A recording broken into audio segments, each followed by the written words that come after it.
ની શરૂઆત કરીએ તો સમાચાર સાબરકાંઠાથી પ્રાપ્ત થયા છે તો જેમાં આ રાજ્ય નિરીક્ષકની આજે પરીક્ષા રાજ્યવેરા નિરીક્ષકની આજે પરીક્ષાનું આયોજન કરવામાં આવ્યું છે। ઉમેદવારોને સેન્ટરમાં પ્રવેશ આપવામાં આવ્યો છે જેમાં 318 બ્લોકમાં 7633 ઉમેદવારો પરીક્ષા આપશે। હિંમતનગર ઈડરમાં 32 સેન્ટરમાં આ પરીક્ષા લેવાશે। તો દરેક સેન્ટર પર પોલીસનો ચાપતો બંદોબસ્ત ગોઠવવામાં આવ્યો છે।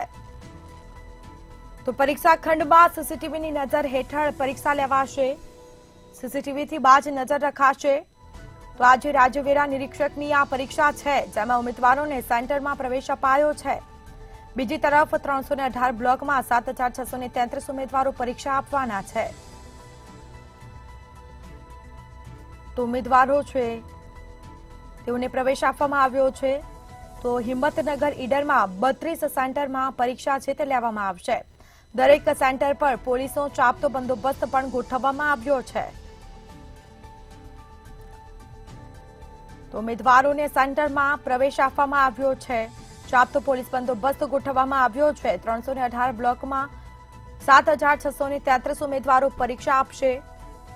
તો ખાસ આયોજન કરવામાં આવ્યું છે। અલગ અલગ સેન્ટરો પર આ પરીક્ષા છે તે લેવાની છે અને જે લોકો છે ઉમેદવારો છે તેઓને અંદર પ્રવેશ પણ આપવામાં આવ્યો છે।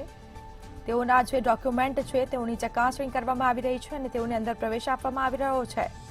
તો દરેક એવા સેન્ટરો છે જ્યાં પોલીસનો ચાપતો બંદોબસ્ત પણ ગોઠવવામાં આવ્યો છે।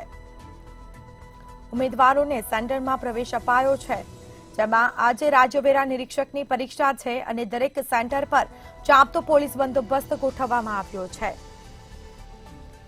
તો પરીક્ષા ખંડમાં સીસીટીવીથી બાજ નજર રખાશે જેમાં હિંમતનગર ઈડરમાં 32 સેન્ટરમાં પરીક્ષા છે તે લેવામાં આવશે। 318 બ્લોકમાં 7633 ઉમેદવારો પરીક્ષા આપશે। તો ઉમેદવારોને સેન્ટરમાં પ્રવેશ અપાયો છે।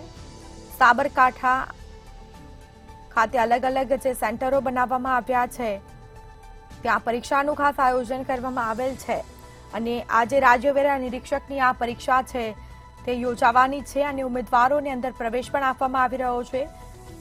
તમામ જે ઉમેદવારોના ડોક્યુમેન્ટ છે તેઓની ચકાસણી કરીને લોકોને અંદર પ્રવેશ આપવામાં આવી રહ્યો છે। તો હિંમતનગર ઈડરમાં 32 સેન્ટરોમાં આ પરીક્ષા છે તે લેવામાં આવશે।